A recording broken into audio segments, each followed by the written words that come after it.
브라질발 변이 바이러스 감염 사례가 국내에서도 처음으로 확인되는 등 불안 요인은 여전합니다.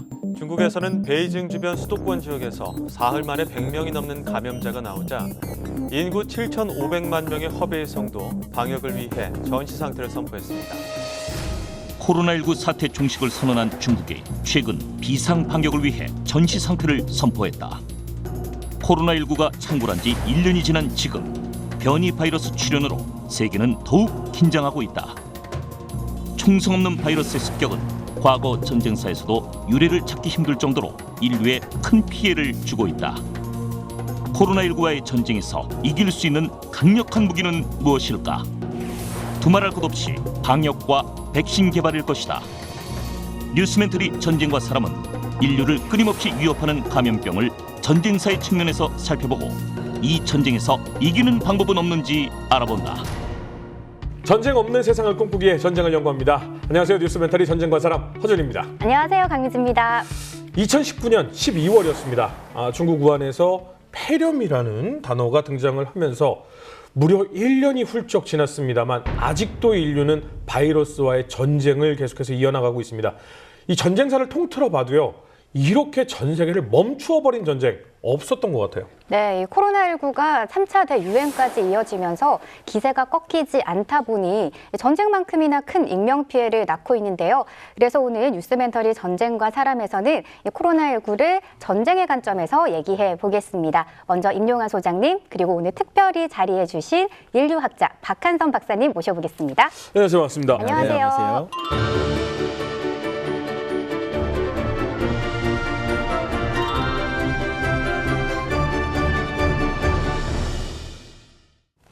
네, 박사님. 네네. 저희가 지금 이 코로나 얘기를 빼면 2020년이 그냥 없어지는 거잖아요. 그렇죠. 뭐 가장 중요한 문제죠. 네, 전 세계가 정말 1년 이상 힘겨운 나날을 보내고 있는데 네네. 이 코로나 바이러스는 왜 이름이 코로나인가요? 그렇죠. 뭐 코로나 바이러스 이름 붙으니까 뭐 맥주 생각하시는 분들도 있고 뭐 그런데요. 원래 이 태양 주변에서 그 홍염과 그리고 이제 화염 같은 것들이 이렇게 왕관 모양처럼 이렇게 올락 나오는 경우가 있어요. 그래서 서양 사람들이 쓰는 왕관 있죠. 그 왕관하고 모양이 비슷하다. 그래가지고 그 이름을 따가지고 이제 그걸 코로나라고 붙였는데, 근데 코로나 바이러스를 전자현미경으로 보면 거기에 이제 소위 스파이크 단백질이라고 하는 것들이 볼록볼록 나와 있거든요. 그게 마치 태양처럼 보입니다. 그래서 처음에 이름을 코로나 바이러스라고 지었어요. 이제 코로나가 스파이크 단백질 때문에 더 잘 달라붙는다. 그래서 이름이 붙었다. 요 정도까지는 많이 알고 계신데요. 맞아요. 아니 그러면 이렇게 전염성이 강한 게 원래부터 스파이크 단백질은 있었잖아요. 네네. 근데 왜 이렇게 연구가 안 됐었던 거예요? 맞습니다. 이 코로나 바이러스는 사실 인간한테 감염을 일으킨 건 네. 기원전 8,000년 전부터 시작이 된 걸로 보여요. 그러니까 역사가 굉장히 깊죠. 이 2019년 이전에도 겨울에 우리가 걸리는 그런 보통 코감기, 목감기 네. 약 25에서 30% 정도는 코로나 바이러스 때문에 생긴 거였어요. 아, 문제는 변입니다. 사스, 메르스 다 코로나 바이러스인데 새로운 변이가 생기니까 인간이 저항력이 없었고 급속도로 퍼지고 그리고 감기로 죽는 사람 별로 없거든요. 근데 신종 코로나 바이러스는 사망률이 높습니다. 지금 이 코로나19 이제 정확히 말하면 사스 코로나 바이러스 2예요. 무시할 수 없는 심각한 변종 신종 바이러스라고 하죠. 요게 그러면 네. 우리가 흔히들 요즘 많이 얘기할 때 잘못 네네. 얘기하시는 분들이 있어요. 네. 뭐 독감 정도야. 아니네요. 독감 정도라면 전 세계가 이렇게까지 과민 반응을 보일 리가 있겠습니까? 그러면요. 이게 인간 대 인간으로 싸우는 것만이 전쟁이 아니다. 이건 바이러스와의 전쟁이다라고 얘기해도 과언이 아니지 않을까요?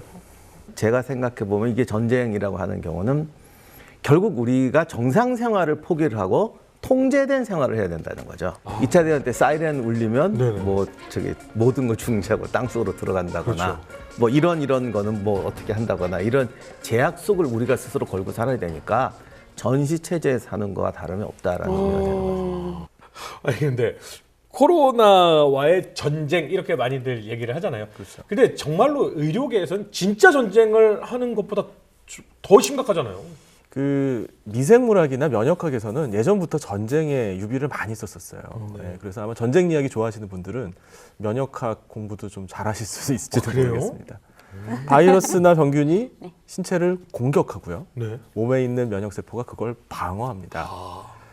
공격하는 병원균은 몸 안에 자신의 거점을 만들고요. 어? 네. 백혈균은 결국 나중에 자살 공격에 감행합니다. 이 전쟁의 유비들을 그대로 갖다 씁니다. 이런 것들은 공공보건의 영역에서도 이어집니다. 우리는 야전병원을 만든다고 하죠. 네. 사람들을 검역합니다. 물자를 배급합니다. 네. 코로나 전사라고 합니다. 의사들과 간호사에 대해서 그쵸. 전선으로 코로나 전선으로 달려가는 전사들이라고 하고 우리들은 응원을 합니다. 네.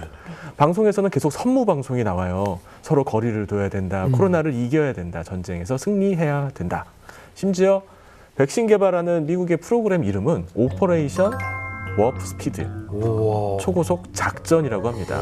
대통령은 이 작전을 지휘하는 지휘관이고요. 우리는 그 지휘에 따라야 되는 병사입니다. 물론 감염군과의 싸움이 이 전쟁하고는 좀 달라요. 네. 일단 전쟁은 사람끼리 하는 거고 네. 감염균은 아예 종 자체가 다르거든요. 네. 하지만 그런 유비가 사람들한테 쉽게 와닿는 부분이 분명히 있는 것 네네. 같습니다. 자, 그런데 이 전쟁으로 인해서요. 2021년 1월 13일 기준으로 해서 인류는 무려 8,960만 명이 감염이 됐고요. 200만 명 가까이 사망을 했습니다. 이거 뭐 그 어떤 전쟁보다도 피해가 커요. 그러니까 원래 옛날부터 군대라는 데가 집단 생활을 하니까, 그리고 사실 군대가 위생도 안 좋거든요. 정말 뒹굴어야 되잖아요. 네. 그러다 보니까 어느 전쟁에서든지 군대가 감염병에 취약을 해요. 근데 다만 이제 기록이 옛날에는 이렇게 전쟁, 지금처럼 뭐 전쟁이 나면 뭐 부상 몇 명 이렇게 안 하고 그냥 사상자로 나오거든요. 죽은 원인을 정확하게 구별하지는 않는데 실제로는 아마 질병으로 사망하는 사람이 더 많을 거예요. 특히 이제 우리 역사에서 대표적인 게 수군인데 수군을 안 하려고 그렇게 싫어합니다. 네. 근데 이제 그게 물에 가는 게 무섭기도 한데 수군이 진짜 질병에 취약해요. 왜냐하면 옛날에 목선이잖아요. 네네. 그러니까 물에서 이제 생활을 하는데 작전 시간이 딱 정해져 있어요. 대체로 어느 정도 가면 경험적으로 질병이 도져요. 그래서 옛날에 특히 이제 바다 그게 좀 험한 게 네네.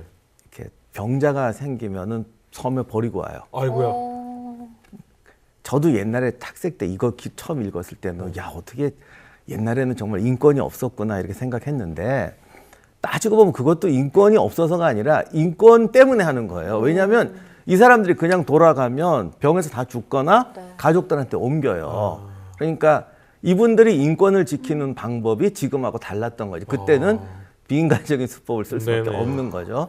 그래서 주로 정말 버리고 오는 건지 뭐 이렇게 식량과 물하고 줬다가 다음에 오는 건지 모르겠는데 그 서양에도 무슨 표류기 같은 거 읽어보면 병 들었다고 이렇게 줘서 섬에다 내려놓고 뭐 나중에 다시 올게 이러고 가는 이야기들 꽤 있어요. 많아요. 네. 네, 그런 거 보면은 역시 이게 이번에 우리 코로나도 왜 지난번에 왜 크루즈선에서 발병 나갔고 맞아요. 항공모함에서 아, 발병 그렇죠. 나고 그랬는데 네네.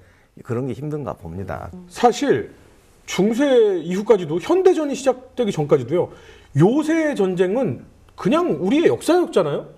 그러면 전쟁에 바이러스나 전염병에 영향을 끼친 사례가 엄청 많겠네요. 그래서 이것이 실제로 전쟁의 승패에도 굉장히 큰 영향을 미칩니다. 고려 말에 이제 유명한 해전이 정지의 장군이 했던 관음포 해전이라고 있는데 우리나라 군제사에서 굉장히 중요한 전투예요. 그런데 실제로 이 관음포 해전을 코앞에 두고 정지 부대에 뭐 말로는 절반이라고 그러는데 옛날에 느낌으로 하는 말이니까 정확한 인원은 없지만 상당수가 질병으로 쓰러져 버릴 거죠. 아이고야. 그 부대 전력이 절반으로 떨어졌어요. 사실 임진왜란 때도 이순신 장군 부대도 질병으로 굉장한 피해를 봅니다. 이게 1593년에 이순신 장군이 올린 장계가 있는데 진중의 군사들 태반이 전염되어 사망자가 속출하고 있습니다.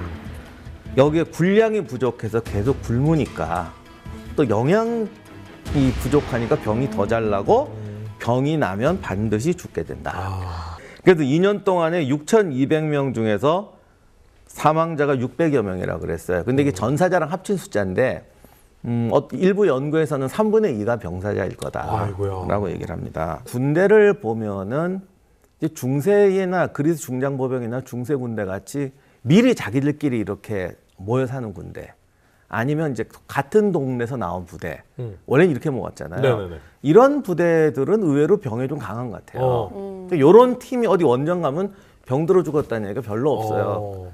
그런데 이제 조선 시대만 해도 이게 부병 요즘 같은 징병제다 보니까 군대를 전국에서 이렇게 모은다고요. 이러면 이제 병이 확 도는 거죠.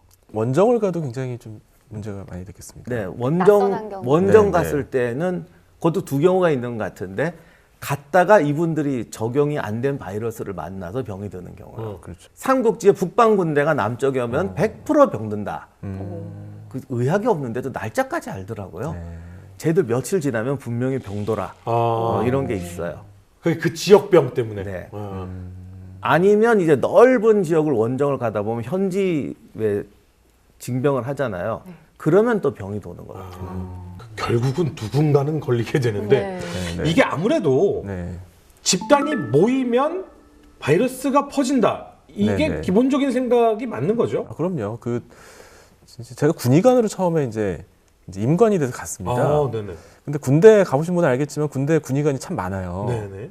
대대 하나 정도 보통 한 명 정도 배치가 되는데 근데 사실 군인들은 20대 초반 젊거든요. 그렇죠. 건강합니다. 네네. 의사가 별로 필요 없어요. 네. 왜 이렇게 군의관이 많지? 근데 가서 교육을 받으니까 그러더라고요. 군의관이 있는 목적은 거기 있는 병사들 뭐 배 아프고 머리 아플 때 약 주는 게 아니고요. 네. 그런 것도 하지만 중요한 건 방역입니다. 전쟁이 났을 때 전염병이 전투력을 약화시키고 심지어 전투로 인한 손상보다 더 크다는 것을 이미 군인들은 잘 알고 있어요. 네. 그거를 통제하기 위한 목적으로 군의관을 각각 부대에다가도 배치를 하는 겁니다. 네. 교육도 많이 받았어요. 네. 실제로 제가 군의관으로 복무를 할 때 전염병이 많이 돌았습니다. 그래요? 심각한 건 아니었죠. 우와. 독감이나 아니면 눈병 이런 것도 아. 유행합니다. 한번 유행하면 걷잡을 수 없어요. 대대 연대급으로 전부 감염이 됩니다. 가까이 붙어서 생활하니까. 그럼요. 그래서 군대에서는 이 감염병이 한번 유행을 하면 지휘관이 문책을 받아요. 사실 지휘관 입장에서는 좀 어이없죠. 그렇죠. 내가 뭐 의사도 아닌데 이걸 어떻게 막아요. 그런데도 불구하고 굉장히 강력하게 문책하고 징계주고 그래서 한번 전염병이 돌면 지휘관은 뭐 이제 앞으로 뭐라 그러죠? 진급도 안 된다. 이제 이런 얘기를 하죠. 근데 왜 그렇게까지 과민하게 반응할까? 군대, 즉 군인들은 오랜 경험을 통해 가지고 전염병이 군 부대 안에서 유행하면 굉장히 안 좋은 일이 많이 생긴다는 걸 알고 있기 때문이 아닌가 싶습니다. 옛날에 서양 영화 보면은 이제 부대원을 그때 그냥 괴롭히니까 영화는 이제 지휘관이 심술을 부린다고 생각하죠. 그게 이제 텐트 쳐놓고 막사 걷어서 저쪽에 치고 이쪽에 치는 거거든요. 근데 그게 단순히 보기 좋게 하려고 하는 게 아니고 초기에 그 중국에 이런 막사 배치하고 이럴 때도 화장실을 몇 개나 파야 되냐. 텐트 안에 간격을 얼마나 두고 특히 화장실 같은 거 그렇죠. 얼마나 떨어뜨려야 되냐. 이런 게 경험적으로 하니까 그게 만들어질 때까지 얼마나 많은 실험을 했겠어요. 그럼요. 그러니까 진급 누락이라는 게 얼마나 무서운 건데요. 그러니까 당연히 신경 쓸 수밖에 없고 군대가 중대를 소대가 중대가 대대를 감염시키는 거니까요. 근데 진짜 궁금한 게 하나가 있어서 그런데요. 한 가지만 질문해도 되겠습니까? 네네. 군의관 시절을 보내시지 않으셨습니까? 네네. 꽤 오래전에. 네네. 외상에는 빨간 약, 내상에는 진통제. 이 두 가지 약만 가지고 있다. 이거 사실. 네네. 그렇지는 않고요. 네. 네, 뭐 빨간 약 없습니다. 그런 건 이제 없습니다. 이거 잘못된 소문이라는 거 밝혀드리고 싶었습니다. 네, 뭐 먹는 거 두 가지 약 있고 둘 중에 하나만 먹으면 된다 뭐 이런다는데 뭐 그렇지는 않고요. 그만큼 아프지 않은 군대 가면 서럽거든요. 아프면은 속상하고 힘들어요. 근데 군의관은 의사라기보다는 이제 상급자거든요. 뭐 솔직히 저는 환자한테 반말해 본 건 군의관 때밖에 없어요. 군의관 때는 병사들한테 반말도 하죠. 어디가 아프냐 이렇게 얘기도 하죠. 근데 병사 입장에서는 아픈데 좀 서러울 수도 있을 것 같아요. 간병도 간호도 못 받으니까. 그러니까 그런 전설이 생긴 것 같습니다. 근데 그 스페인 독감 잘 아실 거예요. 스페인 독감 지난 세기에 가장 심각했던 그런 전염병 팬데믹이었죠. 이 원인에 대해서 몇 가지 가설이 있는데 그 중에 하나가 바로 1차 대전 때 미국이 참전을 합니다. 참전을 하기 위해서 병사들을 모아요. 미국 안에서 한나의 캠프로 다 모았습니다. 거기에서 이 스페인 독감이 처음 발병을 했고 이 군인들이 유럽으로 원정을 갑니다. 그래서 유럽에서 스페인 독감이 크게 유행을 해서 1차 대전으로 인한 사망자보다 스페인 독감으로 인한 사망자가 훨씬 많았다. 이런 가설도 있어요. 방금 말씀하신 것처럼 이제 군대가 모이고 광역의 전쟁이 벌어질수록 이제 더 많이 모이게 되는데 이게 또 군대가 지나가면서 병을 또 옮겨요. 특히 대원정을 하면 지나가는 구역에다가 다 병을 옮기고 동물들이 또 따라가요. 그럴 수밖에 없죠. 그렇죠. 뭐 말도 예. 있고 뭐 걷잡을 개도 수가 있고. 없네요. 네네. 네. 그러니까 전쟁이 나면 군인들도 병으로 죽는 사람이 더 많지만 일반인들도 네. 그들이 옮긴 전염병으로 죽는 사람이 더 많을 거예요. 네네. 네, 전염병 참 무서운데 이거 코로나는 왜 이렇게 안 잡히는 거예요? 그렇죠. 많은 분들이 아마 궁금하실 거예요. 이 감염병이라는 게 어느 정도 유행하면 또 사그러들기 마련인데 네. 1년 내내 유행하고 있거든요. 네. 이게 참 절묘합니다. 코로나19, 정확히 말하면 이제 사스 코로나 바이러스 2는 이 기초 재생산 지수, 즉 한 사람이 몇 명의 사람한테 옮기느냐에 대한 그런 지수, 값이 있는데 우리가 보통 R이라고 하는데요. 그 R이 1을 약간 넘어요. 홍역이라는 병이 있는데요. 네. 홍역은 이 R값이 20이에요. 그러니까 한 병이 20명한테 옮깁니다. 네. 심각해 보이지만 급속도로 퍼지고 끝납니다. 20이니까 뭐 어떻게 방법도 없어요. 거리 두기도 방법이 안 되고요. 네. 그냥 뭐 걸리는 수밖에 없어요. 네. 뭐 죽을 사람 죽고 살 사람 살고 그리고 게임 끝. 네. 만약에 이게 1보다 안 되면 안 되는 경우가 있어요. 바로 점점 메르스. 사라지겠네요. 그 메르스 같은 경우는 가만히 놔둬도 사라집니다. 네. 그래서 메르스는 치명률이 30%나 되니까 사람들이 걱정을 많이 했지만 네. 의사들은 그렇게 크게 걱정 안 했어요. 음. 시간이 지나면 크게 유행할 병은 아니었거든요. 사스 코로나 바이러스는 이게 1.7, 2 이런 거 왔다 갔다 합니다. 거리 두기를 열심히 하면 1 밑으로 낮출 수 있어요. 하지만 자칫 또 방심하면 1 이상으로 올라가요. 한 2%, 5%로 왔다 갔다 합니다. 네. 적극적으로 치료하고 중환자실에서 케어하면 살릴 수 있어요. 네. 케어 안 하면 죽는 사람이 많아집니다. 코로나 환자가 많아지면 중환자실이 꽉꽉 찹니다. 네. 병원에 자리가 없어요. 네. 여력이 안 되는 겁니다. 숫자를 줄이면 숫자가 너무 많이 늘어나면 사망률이 높아지고 네. 숫자를 줄이려니 거리 두기를 해야 되고 네. 아무리 줄여도 1은 조금 넘으니까 계속 유지는 되고 이게 코로나 딜레마인데요. 이 코로나가 그래서 앞으로 영원히 없어지지 않을 거다 이런 예측들이 많습니다. 이 사람들이 막 이제 돌아다니다가 한 곳에 머물러 살게 되면서 농사를 짓게 됐고 네. 주변에 쓰레기가 생기고 그렇죠. 분변도 생겨요. 네. 띄엄띄엄 살던 예를 들어 우리가 캠핑 가면 네네. 산속에 혼자 캠핑 가면 사실 화장실 없거든요. 없죠. 하지만 별로 걱정 안 합니다. 네. 넓은 자연 속에 그렇죠. 뭐 살짝 30cm만 파면 됩니다. 점을 꼬는 거니까요. 하지만 복닥복닥 모여 있는 곳은 아닙니다. 그렇죠. 그러니까 각종 해충들, 네네. 뭐 쥐 이런 해서들 이런 것들이 모이게 됩니다. 사람들도 모이고 가축도 모이고 야생동물과의 생식기도 모이게 됩니다. 여기에서 신종 감염병이 생기는 거예요. 네. 우리 인류가 가지고 있는 감염병의 숫자가 총 1,400종이에요. 우리가 걸리는 감염균들을 다 합치면 한 그 정도 되는데 그중에 800종이 바로 인수공통 감염병, 즉 자연에서 인간으로 넘어온 신종 감염병입니다. 인류의 역사상 어느 시점인가 인간 사회로 넘어온 거죠. 코로나19도 그거고요. 그렇죠. 와, 이거 코로나 바이러스가 아닌 다른 감염병 중에서도 이랬던 피해 사례가 있나요? 뭐 많죠. 많은데 최초의 사례를 한번 들어볼까요? 네네. 사실 최초의 감염병이 뭔지는 우리가 몰라요. 역사에 기록이 안 남아 있으니까. 네네. 근데 이제 로마 시대부터는 기록이 좀 많이 남아 있거든요. 로마 제국이 생기기 좀 전이죠. 카르타고가 네. 사르데나 섬이라는 점을 점령합니다. 네. 기원전 5세기예요. 네. 이게 프랑스 땅도 됐다가 이탈리아 땅도 됐다가 주인이 여러 번 바뀐 땅인데요. 원래 사르데나인들은 목축을 했었어요. 근데 카르타고의 이제 사람들이 거기 점령을 합니다. 네. 해안 지방의 넓은 좋은 땅들을 다 차지해요. 네. 사르데나 사람들은 산 쪽으로 이동합니다. 네. 사람이 없어집니다. 그냥 기존에 이제 목축을 하고 있던 그 소나 뭐 양이나 이제 이런 걸 물고 사던 모기들이 사람을 물기 시작해요. 그리고 농사를 지으려니까 방에 땅을 이제 파야 됩니다. 뭉덩이가 생기죠. 물웅덩이가 생기면 거기서 모기가 잘 자랍니다. 그러네. 모기가 크게 늘어나고 사람도 늘어납니다. 말라리아가 극성을 부리게 됩니다. 카르타고는 망하죠. 어느 나라에 망했죠? 로마에 패망합니다. 카르타고는 망했지만 카르타고가 남겨놓은 유산, 모기가 말라리아 나와요. 모기는 어. 로마에 퍼지게 됩니다. 저런. 네. 로마는 대제국을 건설합니다. 각각 여러 지역으로 임 소장님 말씀하신 것처럼 원정을 나갑니다.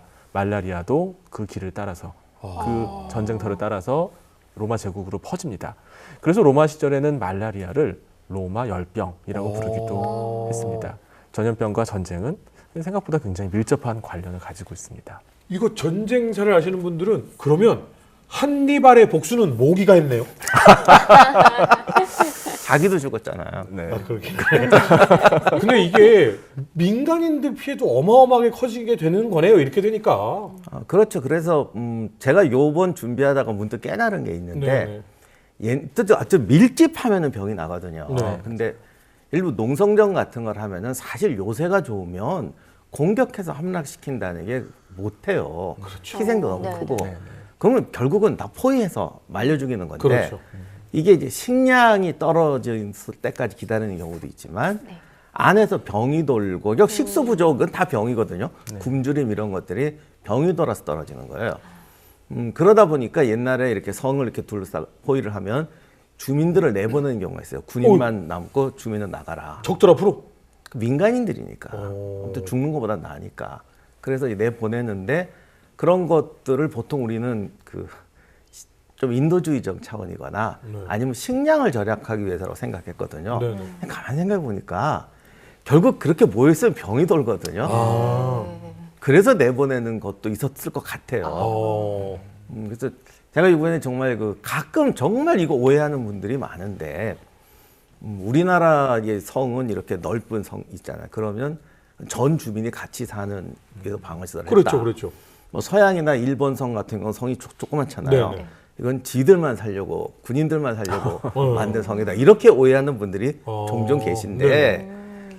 세상에 군인하고 지배층만 살아남아서 백성이 없으면 살아서 뭐예요? 네. 절대 아니거든요. 그 일본 성도 우리가 지금 보는 건 앞에 요새만 보는 거고 네. 원래는 다 넓어요. 아, 근데 그 넓은 데서 못 싸우는 거지. 아, 그러니까 막상 전쟁 나면 군인들이 그 안으로 몰리는데 백성들이 따라 들어온다고요. 아. 그때 이제 못 들어오게 하면 우리는 치사하게 니들만 살겠다는 거냐. 아니면 들어왔다 내보내면 식량이 떨어지니까 내보낸다 이랬는데 생각해 보니까 병 문제도 굉장히 큰 것 같아요.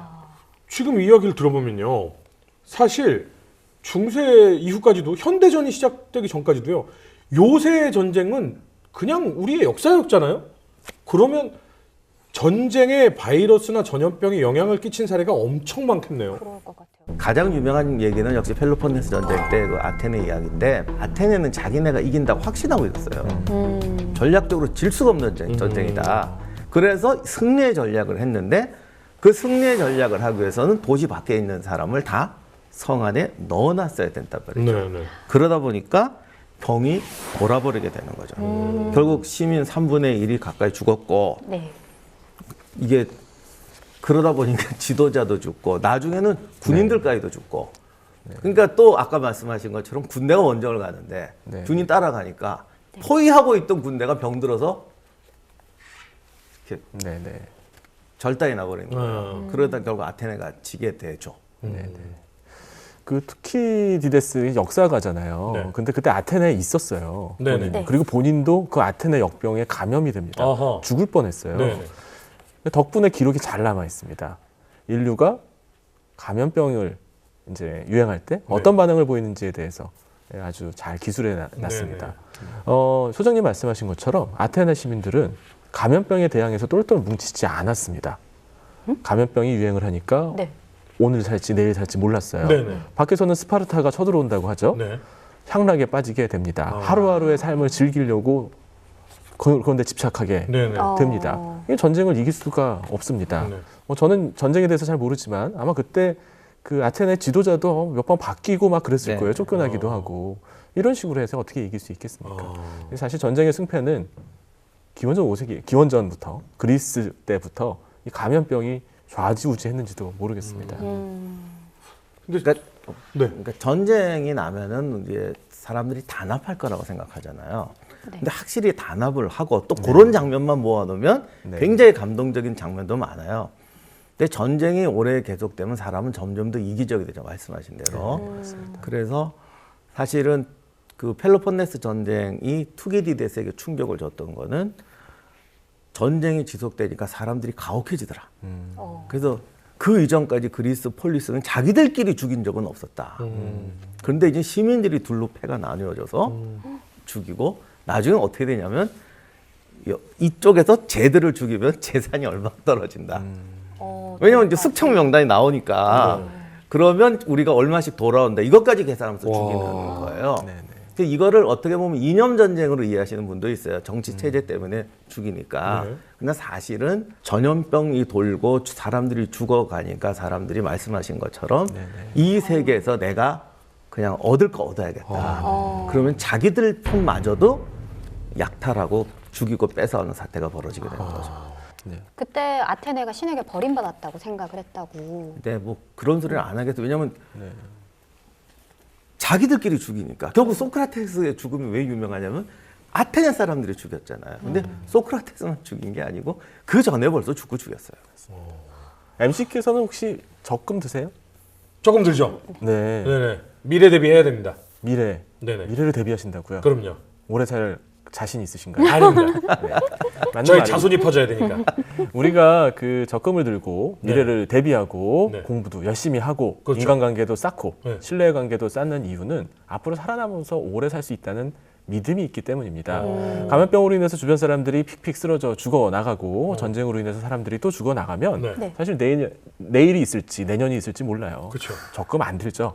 네. 순간순간에 쾌락에 빠지게 됩니다. 네네. 신뢰에 기반한 건강한 사회가 무너지게 되는 거죠. 코로나 상황은 사실 이러한 사회의 기본적인 신뢰 자본이 무너지는 이게 더 큰 문제인 것 같아요. 코로나 자체보다도. 그 앞으로 이게 장기화되면 또 그럴 수가 있죠. 그러니까 서양에서 패스트가 돌아왔을 때에 그 패스트가 도니까 살아남은 사람들은 신나는 거예요. 어떤 경우는 5분의 1 정도만 살았다고 그러거든요. 그러니 죽은 사람들 재산이 전부 자기게 되는 거예요. 갑자기 재산 증식이 되는 거예요. 예. 그러니까 그때 엄청나게 이제 향락이 나오는데 이게 단순히 향락에만 빠지는 게 아니라 사람들이 어떻게 해야 되냐 이상해지는 거죠. 그래서 우리가 지금 서커스 같은 데 보면은 왜 그 광대들 복장 네네. 목 막 이렇게 하고 네네네. 그리고 특히 광대들이 등장할 때 신발이 이렇게 큰 것이 네. 이게 붙잡고 이렇게 하고. 돼. 그게 패스트 끝나고 나 유행한 패션들이에요. 아 그게 땅 밟으면 똥 같은 거 많이 밟아서 전염병 퍼진다고 그런 거예요? 그거는 이제 남학신이 원래 그렇게 나온 건데 그 남학신이 이렇게 커지고 네. 옷이 약간 기괴해지고 모자도 이상해지고 그러니까 아마 내일은 없다 있는 거 쓰고 죽자 하다 보니까 패션 감각마저도 이상해지는 거죠. 그러면 그게 사람들한테는 또 어떻게 반영되었는지 알 수가 없지만 이제 그런 식으로 인간 사회가 피폐해지거나 이상해지는 거죠. 근데 여기서 방금 말씀하시니까 문득 떠오르는 생각이 패스트 하면은 유럽만 떠오르거든요. 네네. 왜 아시아나 뭐 이런 쪽에는 아니에요. 패스트는 원래 아시아에서 시작됐어요. 그래요? 네네. 아시아에서 시작이 돼서 뭐 유럽 쪽으로 옮겨갔죠. 근데 이제 그거에 대해서는 논란이 좀 많습니다. 네. 아마도 몽골 지역, 중앙아시아 지역에서 있었던 풍토병으로 보여요. 패스트는 쥐검기거든요. 네. 그런데 쥐는 사람이 많이 모여 사는 곳에 들끓습니다. 네. 근데 몽골 지역 사람들은 그렇게 모여 살지 않아요. 넓은 지역에 드문드문 살아요. 그리고 오랫동안 노출이 되어 있었고 큰 유행이 없었습니다. 저항력도 있었을 것이고 크게 유행되지도 않았는데 몽골 제국이 유럽을 침공합니다. 그리고 패스트도 같이 갑니다. 유럽 사람들은 폭닥폭닥 모여 살고 네. 농사 짓고 도시에 모여 도시화되어 살거든요. 있고. 패스트에 대한 저항력도 없었고 어허. 또 급격하게 퍼지기 아주 좋은 조건이었죠. 패스트에 대한 연구는 아주 많이 이루어지고 있기 때문에 네. 가설은 여러 개가 있는데 네. 유력한 가설 중에 하나가 바로 이겁니다. 그 몽골 같은 경우는 그 부족으로 이렇게 뭉쳐있기 때문에 네. 만약에 피해가 크더라도 그 부족만 없어지면 끝인 건데 정확하게 유럽은 도시화가 돼 있으니까 그렇죠. 그러면 생각보다 감염병으로 인해서 엄청나게 심각한 결과가 나온 경우도 많이 있었어요. 뭐 전체적으로 볼까요? 네. 지금까지 지구상에 살았던 인간의 숫자가 몇 명 정도 될까요? 지금 인구가 70억이 좀 넘으니까 500억 명? 그렇게 많다. 네, 500억이에요, 딱. 근데 이건 600만 년 전부터 네. 네, 아, 엄청나게 네네. 긴 시간 동안 살았던 인류를 모두 합치면 600억 명. 근데 네. 아주 많진 않죠? 지금 70억 명이 살아있고 네네네. 네. 돌아가신 분이 430억 명. 네. 돌아가신 분들의 사망 원인의 60% 이상이 감염병입니다. 와. 전쟁도 아니고 기아도 아닙니다. 와. 우리의 조상들을 괴롭혔던 건 굶주림 혹은 포식자로 뭐 사자한테 잡아먹히는 것 네네. 네. 혹은 지네끼리 싸워가지고 죽는 전쟁이나 네네. 분쟁 이런 게 아니라 감염병이었습니다. 허허. 그래서 우리는 감염병에 대해서 아주 원초적인 불안 반응, 공포 반응, 두려움을 가지고 있습니다. 그런 반응을 네. 보이게 됩니다. 지금도 뭐 마찬가지예요. 그 코로나로 인해서 작년에 사망하신 분이 약 200만 명 가깝거든요. 네. 네. 근데 원래요. 매년 말라리아로 죽는 분이 100만 명이에요. 아직도요? 네, 아직도요. 말라리아는 치료제가 있는데도 불구하고 우와. 그렇습니다. 결핵으로 돌아가신 분이 또 약 100만 어, 명입니다. 우리나라가 OECD 국가 중 1위라고. 맞아요. 네. 이 또 그 결핵약에 내성을 가진 결핵이 또 많이 유행하고 있고 에이즈 환자가 늘어나고 있는데 에이즈에 걸리면 또 결핵에 잘 걸리게 돼요. 에이즈 환자도 지금 아주 많거든요. 그러니까 감염병은 사실 우리 주변에 늘 있었어요. 다만 코로나라고 하는 아주 신종 감염병이 우리 눈에 확 들어오니까 엎친 데 덮친 격이네. 맞습니다. 엎친 데 덮친 데는 우리는 없는데 갑자기 뭔가 하나 딱 생긴 것 같았지만 인류의 역사는 감염병의 역사였고 우리는 늘 감염병을 앓고 살았어요.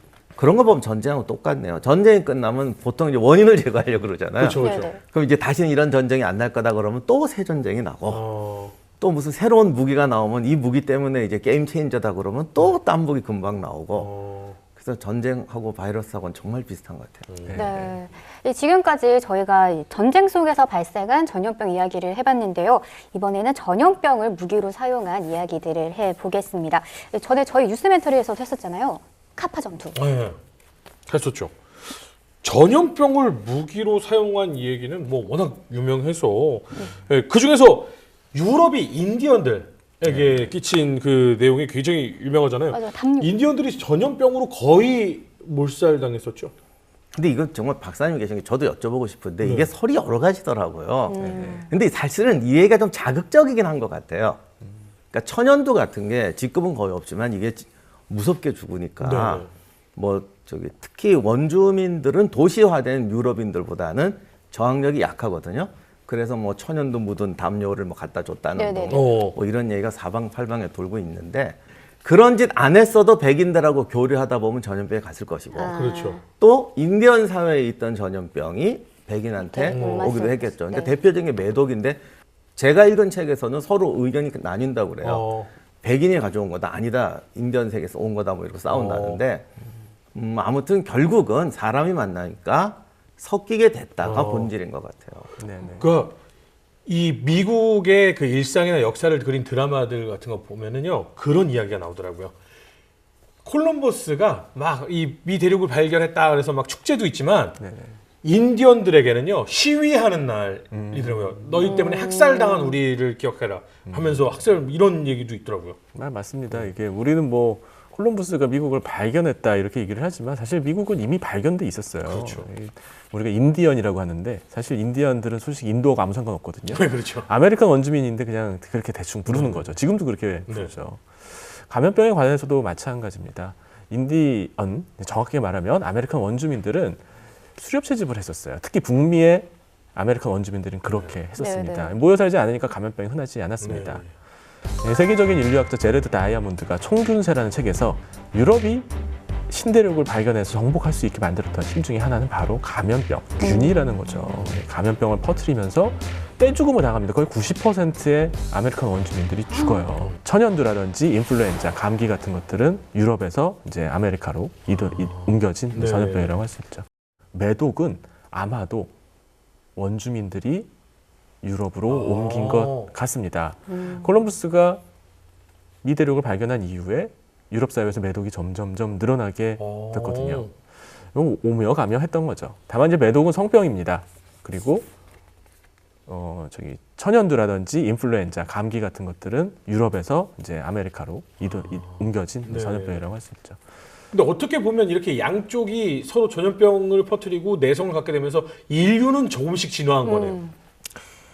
그런 진화라면 저는 별로 진화하고 싶지 않습니다. 너무 많은 희생을 치르거든요. 네. 어떤 분이 그런 얘기 하시더라고요. 그 유럽 사회가 패스트가 한번 지나간 다음에 르네상스도 시작됐고 민주주의도 시작됐고 뭐 또 계급도 무너져가지고 이제 농노들이 해방됐다. 네. 저는 그런 식이라면 하지 않는 게 더 나을 것 같아요. 이렇게 수많은 사람들의 희생을 치르고 진화한다면 그게 진화입니까? 해보지. 네. 전쟁을 하면서도 어떤 바이러스가 이렇게 지금처럼 뿅 나온 적이 있나요? 사실 저는 전쟁사는 잘 몰라요. 근데 아주 유명한 이야기가 있죠. 나폴레옹이 왜 원정에서 실패했을까요? 뭐 다양한 가설도 있고 다양한 설명도 있죠. 그 중에 하나가 바로 발진 티푸스입니다. 혹시 발진 티푸스 걸려보신 적 있어요? 준 장티푸스라는 표현도 하는데 발진 티푸스는 네, 네. 약간 무슨 그리스 사람 같기도 하고. 네. 네, 네. 그 티푸스라는 이름이 붙은 병들이 많아요. 열을 동반하는 병들에 대부분 그렇게 이름을 많이 붙였는데요. 이가 옮기는 병이에요. 뭐, 예. 네. 뭐 예전에 머리니 뭐 이런 거 많았어요. 아마 임 소장님 잘 아실 거예요. 옛날에 이 있는 사람 많았어요. 그거는 네. 저희 MC분 진짜 아시는. 아 그럼 학교 가면 참빗으로 머리를 아, 이렇게 해가지고 투두둑 떨어지면 손가락으로 눌러서 터트리는 재미가 쏠쏠했죠. 진짜? 네. 네. 그때쯤 되면 없지 않아요? 아니에요. 제가 머리에 그 하얀 가루 뿌린 마지막 세대 정도 제가 완전 저학년 때까지는 있었어요. 아, 그렇군요. 박사님은 아니시잖아요. 난 못 봤어 하얀 가루 뿌리는 거. 그러니까 좋은 동네 사셨거든요. 좋은 동네였어요. 근데 이가 이게 사람한테만 있는 게 아니라 다른 동물한테도 있어요. 있는데 인간은 좀 독특한 진화를 했습니다. 예, 우리는 몸에 털이 없거든요. 네네. 네, 뭐 일부 있지만 거의 없다시피 합니다. 그러니까 이가 머리로 다 올라가요. 머릿니가 생긴 거예요. 하지만 사람들이 옷을 입기 시작합니다. 그래서 옷에 사는 이가 생깁니다. 이 독특한 진화가 일어났습니다. 그런데 머릿니는 사실 발진티푸스를 거의 일으키지 않습니다. 네. 우리는 이제 머릿니를 박멸해 발진티푸스를 막는다 했지만 네. 나중에 알고 보니까 몸니가, 옷니가 발진티푸스를 주로 일으키는 원흉이었어요. 아, 달라요? 진화했네. 진한 거. 왜 그럴까요? 아 먹는 게 달라서? 아닙니다. 숙주는 네. 병영체 입장에선 숙주를 죽이지 않는 게 유리합니다. 그렇죠. 숙주가 죽으면 자기도 죽거든요. 그렇죠. 살 곳이 없어지지 않겠어요? 네. 근데 몸니는 달랐어요. 숙주가 죽으면 예전에 옷이 귀하였던 구석기 시대 수렵체 집사회 그 옷을 딴 사람이 또 입어요. 다른 사람한테 옮겨갈 수가 있겠죠. 메뉴가 질릴 때쯤 이제 옮겨가야 되는구나. 네, 이 어쨌든 사람에서 다 먹었어. 숙주가 죽는다고 해도 몸니는 살아갈 방법이 있는 겁니다. 저런. 동물의 털로 옷을 만들었을 시절입니다. 그 귀한 옷을 사람이 죽었다고 그냥 버리지 않았거든요. 그래서 몸니는 심각한 발진티푸스를 유발하게 됐고요. 이게 소장이 말씀하셨던 것처럼 모여 사는 군인들한테 급속도로 퍼지게 됩니다. 뭐 제 생각인데요, 이건 군인들이 머리를 아주 짧게 깎거든요. 네네네. 이런 것도 아마 그런 감염병을 막기 위한 것이 아니었을까.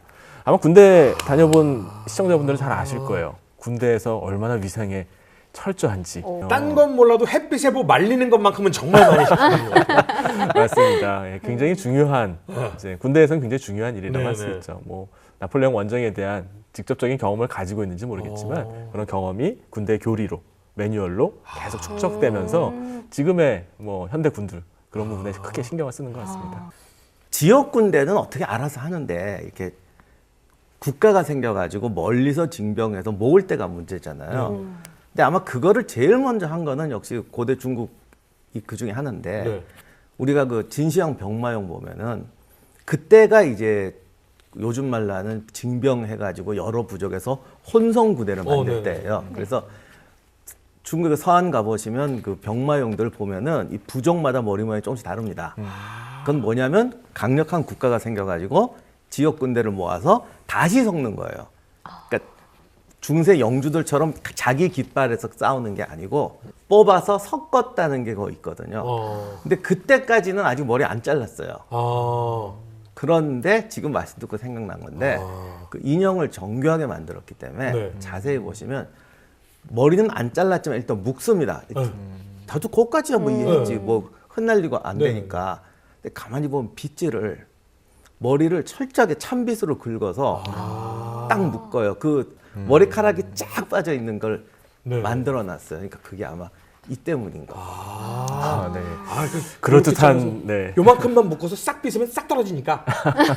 그러다가 그것도 안 되니까 이제 머리를 자르기 시작했는데 그 아마 이제 지혜로운 지휘관들은 네. 이 그 더러운 위생이 부대 내에서 감염병을 일으킨다는 사실을 아마 짐작했을지도 몰라요. 하지만 발진티푸스의 원인이 밝혀진 건 비교적 최근의 일입니다. 파스테르 연구소의 샤를 니콜이라고 하는 학자가 이상한 사실을 발견합니다. 발진티푸스 환자들이 병원에 많이 입원을 했는데 이상하게 의사나 간호사들은 한 명도 안 걸리는 거예요. 근데 발진티푸스 환자가 입원해서 치료받는 교도소 그런 데도 병원이 있거든요. 네네. 그런 데는 교도관들도 걸리고 막 옮겨고 유행을 하는 거예요. 왜 그런지 봤습니다. 이유는 딱 하나였어요. 환자들이 파스테르 연구소에서 운영하는 병원에서는 입원을 할 때 환자복을 갈아입도록 한 거예요. 그때만 해도 병원에 입원했을 때 그냥 평상복을 입고 입원하는 경우가 네네. 많았었어요. 파스텔 연구소는 아니었죠. 이게 원인일 거라고 생각을 합니다. 이가 이 병균을 발진티푸스의 원인군을 옮긴다는 사실을 발견합니다. 백신도 개발했어요. 네. 노벨상을 받았어요. 그런데 백신은 널리 쓰이지 않았습니다. 왜요? 옷을 그냥 빨아 입는 게 훨씬 간단한 방법이었거든요. 언니는 빨면 죽어요? 네, 빨면 금방 죽습니다. 말려도 죽습니다. 발진티푸스를 우리가 걸리지 않는 이유고 우리가 백신을 굳이 맞지 않아도 되는 이유입니다.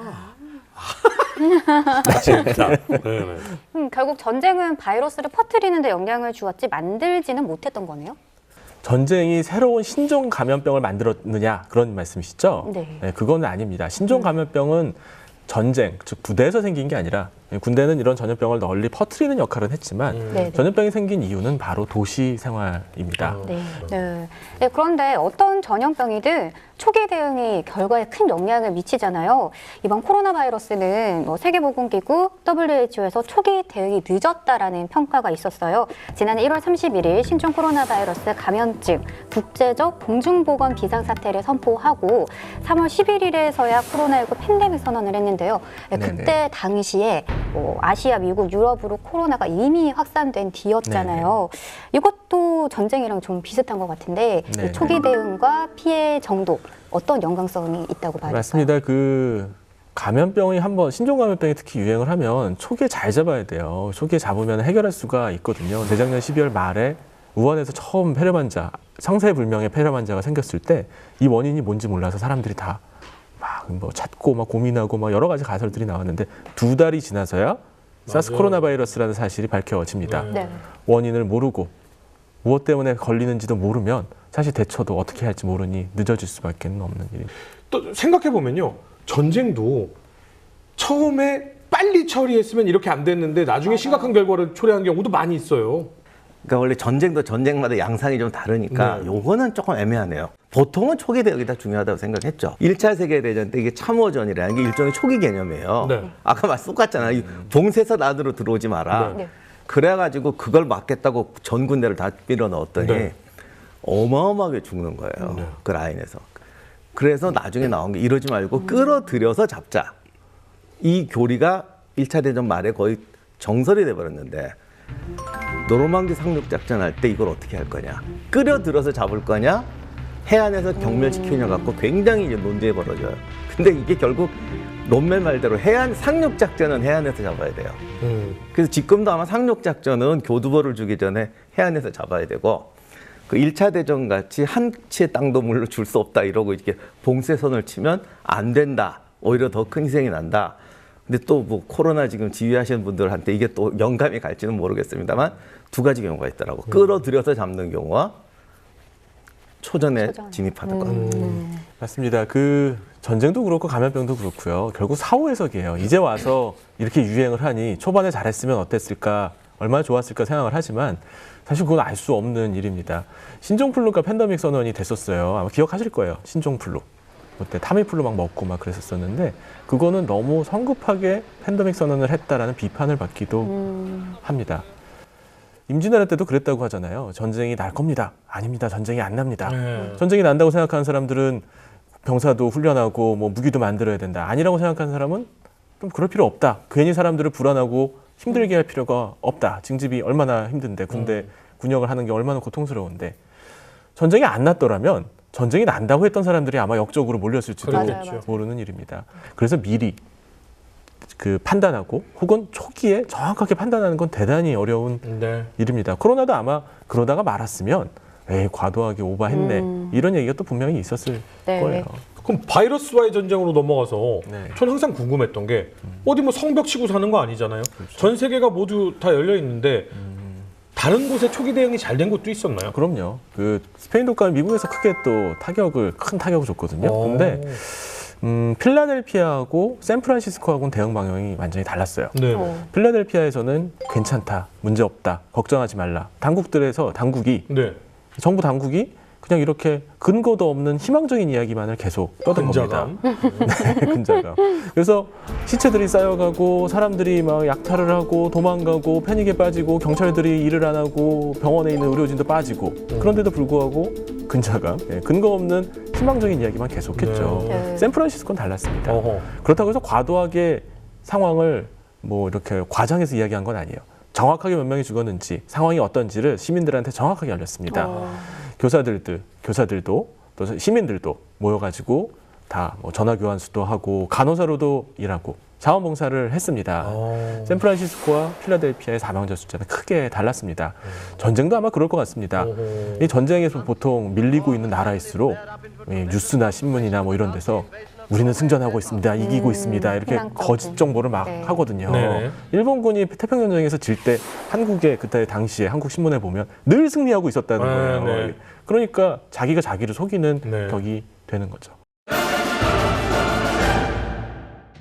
2019년 12월 31일 중국 우한에서 정체불명의 폐렴이 번지고 있다는 보고가 세계보건기구에 공식 접수된다. 2020년 1월 11일 중국에서 코로나19 감염 최초 사망자가 발생한다. 2020년 3월 11일 세계보건기구는 코로나19 팬데믹을 선언한다. 2020년 9월 유럽의 2차 대유행이 시작되고 전 세계 사망자는 100만 명을 돌파한다. 2020년 12월 세계 각국에서 백신 접종이 시작된다. 2021년 1월 18일 현재 누적 환자는 9,300만 명, 사망자는 200만 명을 넘어섰다. 인류는 여전히 코로나19와 전쟁 중이다. 과거 전쟁 얘기를 들어봤습니다.만 이번 코로나19 피해가 전쟁 피해 규모보다 더 큰 걸로 알고 있거든요. 코로나19가 현재 군부대에 미치는 영향은 어떤가요? 집단 발병 같은 케이스도 있긴 하지만 제가 볼 때는 오히려 지금은 더 군대가 더 괜찮은 것 같아요. 휴가를 못 나오지 않습니까? 대신 제대는 빨리 한대요. 네. 지금 뭐 우리가 전쟁이 난다는 건 없지만 만에 하나 코로나 사태 직후에 전쟁이 난다는 가정을 했을 때 코로나가 군대에 미치는 영향은 오히려 훈련 부족인 것 같아요. 말씀하신 것처럼. 그러니까 통제를 하고 관리를 하니까 어떤 진짜 할 일은 거기도 사실은 방역 대책이 우선순위가 되면서 군이 할 일을 못하고 있는 거죠. 이런 상황에서 전쟁이 났을 때 문제가 심각해지죠. 감염병 유행과 전쟁은 굉장히 비슷한 점이 많은데요. 차이점이 하나 있어요.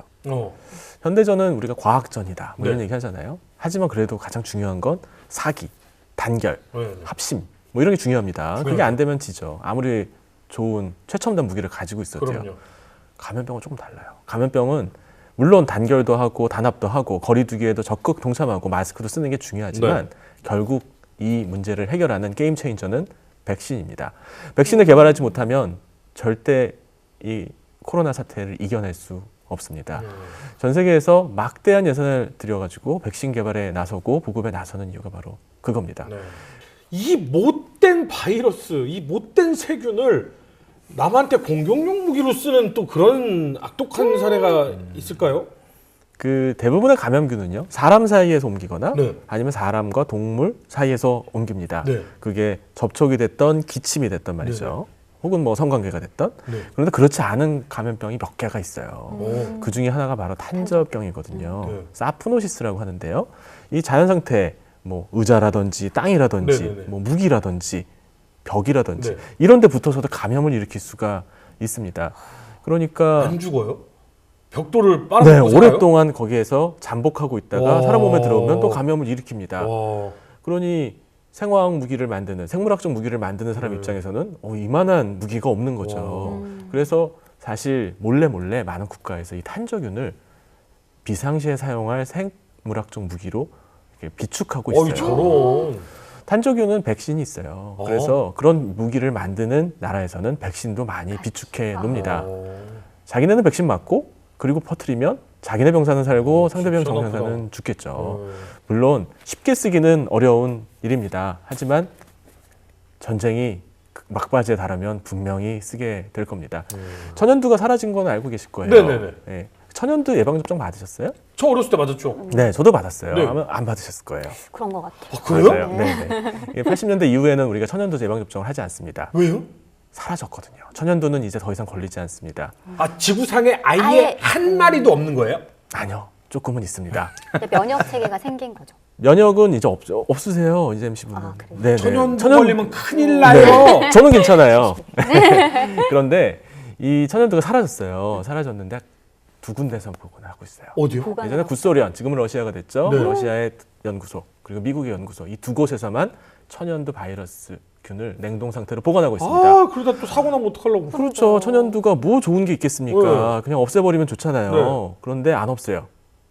군비 경쟁입니다. 서로 핵무기를 못 없애는 거랑 똑같아요. 아. 내가 천연두를 없애지만 상대방이 없앴다는 보장이 없잖아요. 아. 천연두가 얼마나 심각한 질병인지 알고 있습니다. 생물학적 무기를 쓰기가 아주 좋습니다. 네. 서로 가지고 있으면서 네가 먼저 없애라, 네가 먼저 없애라 하면서 가지고 있는 그러다가 거죠. 또 이게 막 영화서처럼 또 막 정전 나고 막 이래가지고 삥 하고 올라오고 막 그러면 들어갔던 사람이 막 걸리고. 천연두균을 못 쓰게 하기 위해서는 예방 접종을 해야 되는 거네. 그러니까. 그러니까 지금은 무기로서 효용이 없어요. 무기로 못 쓰게. 그런 아니 그러니까 우리 같은 사람한테도 평생 면역이 그렇죠. 되니까 무기로서 가치가 없는데. 아, 근데 그건 저희는 병사로서도 가치가 없기 때문에 네, 이 젊은 군인들은 면역력이 전혀 그러니까 없거든요. 그러니까 무기로서의 가치가 살아난다는 거죠. 네. 그럼 맞아야 되네 다시. 여지껏 전쟁은 인류를 하나로 뭉치게 한 적이 단 한 번도 없거든요. 근데 코로나19는 이제 막 합쳐서 진짜 전 세계가 하나가 돼서 싸우고 있는데 연합군으로 백신, 그러니까 꼭 군대가 아니라도 연합으로 좀 백신 만들고 이렇게 좀 안 되나요? 맞아요. 근데 인류가 생긴 이래로 항상 인간은 한쪽으로 단합하고 한쪽으로 분열하고 아까도 말씀드렸지만 단합했다가도 흩어지고 그건 인간의 본성이기 때문에 이게 그러려니 하고 문제를 해결해요. 네. 백신도 지금 처음에는 공보 개발 난리 쳤지만 좀 있어봐 이제 자기들끼리 경쟁하고 그리고 진짜 만약에 백신이 어떤 특정 물질을 해서 만들기 때문에 전 국민의 3분의 1밖에 맞을 수 없다라는 상황이라도 벌어진다면 야, 이게 뭐야. 바로 안 준다고 난리가 날 거죠. 난리 나죠. 맞아요. 예. 그리고 이거 뭐 우리 백신 어느 나라에는 안 줘 막 이런 거 벌써부터 막 얘기가 나오고 막 사람들 공포에 떨고 이러는데. 네, 맞습니다. 백신 패권주의라고 하죠. 네. 그러니까 백신을 개발할 수 있는 나라가 몇 나라 안 돼요. 사실 우리나라도 백신을 독자적으로 개발할 수 있는 능력이 부족합니다. 치료제 우리나라. 치료제도 뭐 개발한다고는 하지만 네. 아직 나온 건 별로 없어요. 그리고 치료제라는 거는 사실 기존에 있었던 약을 조금 조정하는 거기 때문에 백신과는 좀 차원이 다르죠. 미국, 뭐 유럽, 뭐 일본 아니면은 뭐 러시아 뭐 이렇게 일부 국가에서만 백신 개발할 수 있는 충분한 역량이 있습니다. 그리고 소장님 말씀하셨던 것처럼 인간은 이기적입니다. 당연히 나만 가지고 있는 백신 뭐 이기적인 목적으로 쓰고 싶겠죠. 근데 분명히 앞뒤만 바뀌었지 인류가 뭉치는 곳이 있으면 분열하는 곳이 있다. 반대로 얘기하면요. 인류가 분열할 때 뭉치는 곳도 있을 수 있어야 되는 거 아닙니까? 물론입니다. 1851년인데요. 유럽의 의사들이 다 모이기 시작했습니다. 어허. 현미경도 나오고 네. 미생물도 이제 정체가 분명해지기 시작했습니다. 네. 감염병을 막기 위해서는 개개인의 의사들의 헌신적인 치료로는 부족하다는 사실을 알았어요. 네. 위생도 개선해야 되고 보건도 개선해야 된다는 사실을 알고 저명한 의사들이 모여서 단합해서 감염병, 질병으로부터 인류를 구해야 된다는 오. 최초의 모임이 있었습니다. 네. 그 모임이 계속해서 발전해가지고 지금의 세계보건기구로 발전하게 아, 그렇구나. 됩니다. 물론 세계보건기구는 강제력은 없어요. 네. 예. 그래서 세계보건기구는 권고사항만 이야기할 뿐입니다. 네. WHO에서 전 세계에 있는 백신을 모두 취합해가지고 최적의 장소에 최적의 인구 집단에 배분을 한다면 좋겠죠. 네. 그렇게 잘 안 됩니다. 아까도 뭐 얘기하셨지만 숙주를 죽이면 안 되잖아요. 아, 우리가 좀 아프고 몸살 걸리고 며칠 알아놓을 수 있거든요. 그 정도는 제 몸을 양보하겠다 이겁니다. 네네. 근데 숙주의 목숨을 가져가잖아요, 코로나는. 맞아요. 아주 좋은 지적입니다. 네.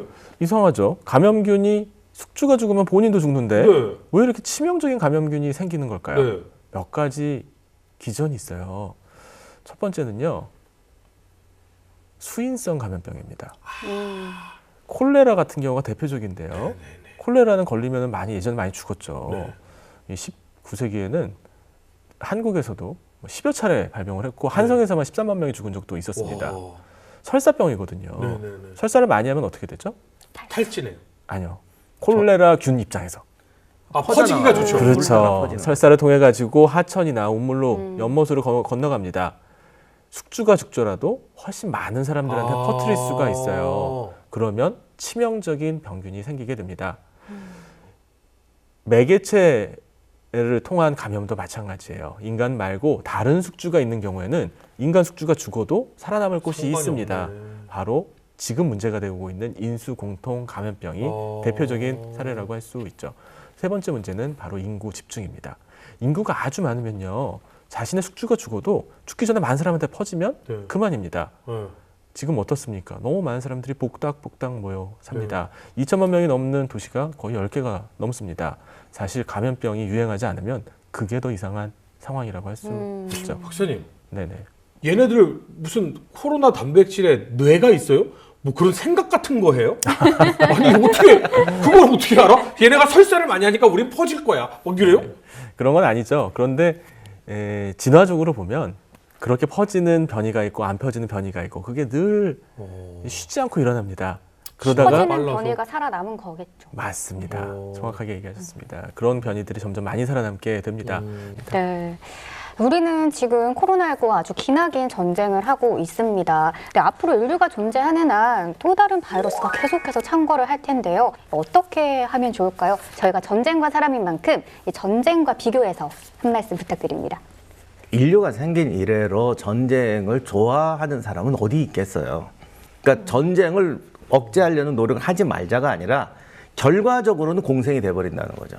그러니까 살아가면서 피해를 최소화하는 것인데 어떻게 보면 바이러스도 마찬가지인 것 같아요. 네. 개간하고 농사를 짓지 않으면 바이러스가 안 나왔다고 그래서 누가 지금 농사를 안 짓겠어요. 그리고 지금 있는 원인을 전 잘 모르지만은 말씀하신 원인이 다 제거된다면 또 새로운 요인이 나올지도 모르겠어요. 그럼. 만약에 안 나오면 그건 인류가 바이러스와의 전쟁을 끝낸 것이고 인간 사회는 아직 그게 없어요. 어떤 경우든지 제거하면 또 전쟁의 원인이 생기니까 그 부분에 대해서는 제가 뭐 전문가가 아니니까 말을 못하겠지만 하여간 인류 역사 지금까지로 봐도 항상 생기더라. 원인을 제거하고 누르고 치료하고 또 새로운 전쟁의 원인이 나온다는 거. 간단한 예로 2차 세계대전 끝났을 때만 해도 제국주의만 없으면 이제 전쟁 안 날 거라고 그랬어요. 근데 그 말 하던 사람이 전쟁을 일으키더라고. 왜? 제국주의를 없애기 위해서. 그렇게 되니까 제가 요거는 정말 바이러스도 이런지는 모르겠습니다만 인류 사회는 이 영원한 관계 속에서 공생해야 되는 것 같아요. 근데 감염병하고 전쟁은 중대한 차이점이 있습니다. 네. 전쟁은 소장님 말씀하셨던 것처럼 자원을 가지고 경쟁을 하게 되면 필연적으로 발생할 수밖에 없습니다. 네. 서로 갖고 싶은 게 땅이 됐던 뭐 네. 에너지가 됐던 싸우죠. 그런데 바이러스는 인간이 살고 있는 이 영토에 대한 욕망도 없고요. 네. 뭐 사람을 공격해가지고 내가 황금을 찾아야지 이런 소망도 없습니다. 네. 그래서 공생할 수 있어요. 미래에 우리가 살아가야 될 세상은 지금과는 조금 다른 방식이어야 한다고 생각합니다. 100년 전에 전 세계 인구가 20억 명밖에 안 됐어요. 근데 벌써 70억 명입니다. 인구가 너무 많아요. 그리고 이렇게 많은 사람들이 아주 좁은 곳에 모여 삽니다. 이유는 딱 하나예요. 그게 더 경제적이기 때문입니다. 아파트를 짓는 게 단독주택에 사는 것보다 이득이고 흩어져서 사는 것보다 도시에 모여 사는 게 더 이득입니다. 하지만 그렇게 눈앞에 보이는 이득 뒤에는 코로나 바이러스 같은 신종 감염병, 즉 보이지 않는 손해가 엄청나게 쌓여 있는지도 모릅니다. 좀 더 건강한 삶의 방식을 만들어야 됩니다. 생태계 파괴도 좀 줄이고요. 그리고 건강한 삶의 환경도 만들어야 됩니다. 지역의 환경, 지역의 조건과 지역의 사람들이 잘 어울려서 공생할 수 있는 환경이 만들어지지 않으면 아마 코로나 21이 계속 나타날지도 모른다고 생각합니다. 네. 이런 거대한 전염병은 역사책 속에서만 등장을 하는 줄 알았는데 1년이란 세월을 이렇게 보내다 보니까 정말 우리가 앞으로 살아가면서 절대 간과하지 말아야 할 분야라는 생각이 듭니다. 이 코로나와의 투쟁 꼭 이기는 것과 동시에 앞으로 미래 병들에 대해서 우리가 지금부터 해야 할 것들이 무엇이 있을지 생각해 볼 수 있는 아주 큰 계기가 되었으면 합니다. 오늘 참 많은 걸 배웠고요. 분명히 우리에게 희망은 있다라는 생각이 들면서 갑자기 머릿속에 영화 한 편이 떠올랐습니다. 인류는 언제나 그랬듯이 길을 찾을 겁니다. 저희는 그 길을 조금이라도 더 잘 찾을 수 있게 다음 주에 더 흥미있는 주제를 가지고 돌아오도록 하겠습니다. 시청해주신 시청자 여러분 감사합니다.